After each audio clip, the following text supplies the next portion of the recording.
এবার সব কাকি সরে যাও, ও কাছে চলে আসছে, এত কাছে চলে আসছে এরা। আটি বের করে দেবো কইছি।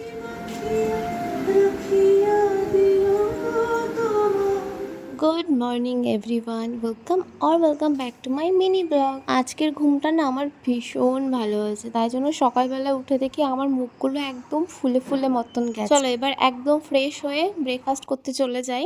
আর ব্রেকফাস্টে আমি খেয়েছিলাম গাজর। আসলে গাজর আর বিটের জুস খাই, বাট এখন বাজারে পাওয়া যাচ্ছে না, সেজন্য আমি শুধু গাজরই খাচ্ছি। কিছুক্ষণ পরে আমি চলে গেলাম সকালবেলার খাবার খেতে, আর আজ ছিল ডিম ভাজা আর তার সাথে পান্তা ভাত। আমরা এখন ভাই বোনরা মিলে চলে এসেছি আমাদের কাছে আম পাড়তে। আম পেড়ে আমরা আম মাখা করবো। প্রচুর গরম পড়েছে, সবারই কিছু খেতে ইচ্ছা করছে, সেজন্য। এই আম পাড়ার জিনিসটা কাকা বানিয়েছে, এটা করে কি আমগুলো পারলে নিচে পড়ে আর ফেটে যায়। এবার আমরা সবাই মিলে মাখিয়ে নেবো আমগুলোকে। যতক্ষণ না আম মাখা হচ্ছিল ততক্ষণ তো সবাই পুরো গোল করে জায়গাটাতে বসেছিল, মানে যারা কাজ করছিল তারা তো ছিলই, আর যারা কাজ করছিল না তারাও গোল করেই বসেছিল। আম মাখানো দেখতেই এত মানে টেস্টি লাগছিল, আর খেতে যে কি টেস্টি হয়েছিল তোমাদেরকে আর কি বলবো। মানে আমাদের বাড়ির প্রথম এটা হচ্ছে সবাই মিলে আম মাখা খাওয়া হলো এই সিজনে।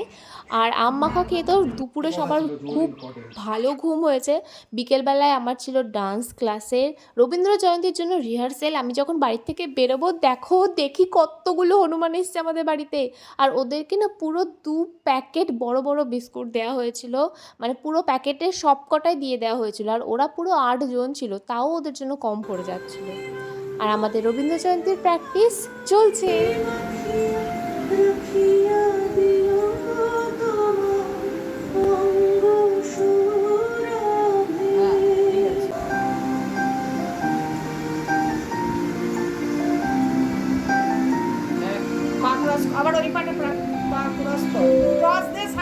আমি যখন বাড়ি এসেছি দেখি যে আমাদের গুবলু তার বর দাদাকে ধরে নিয়ে বাজারে গেছে, নিয়ে পুরো বাচ্চা পার্টির জন্য এত এত খাবার কিনে নিয়ে এসেছে।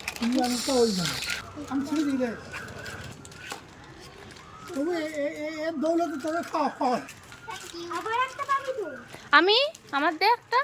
সন্ধ্যাবেলায় ভাইকে দিয়ে আইসক্রিম আনতে পাঠিয়েছিলাম। আসলে প্রচণ্ড গরম আর নাচ টাচ করে এসেছিলাম, আইসক্রিম না খেয়ে তো মানে থাকতেই পারছিলাম না। আর রাতে আজকে ডিনারে ছিল ছোলার ডাল আর রুটি। টাটা।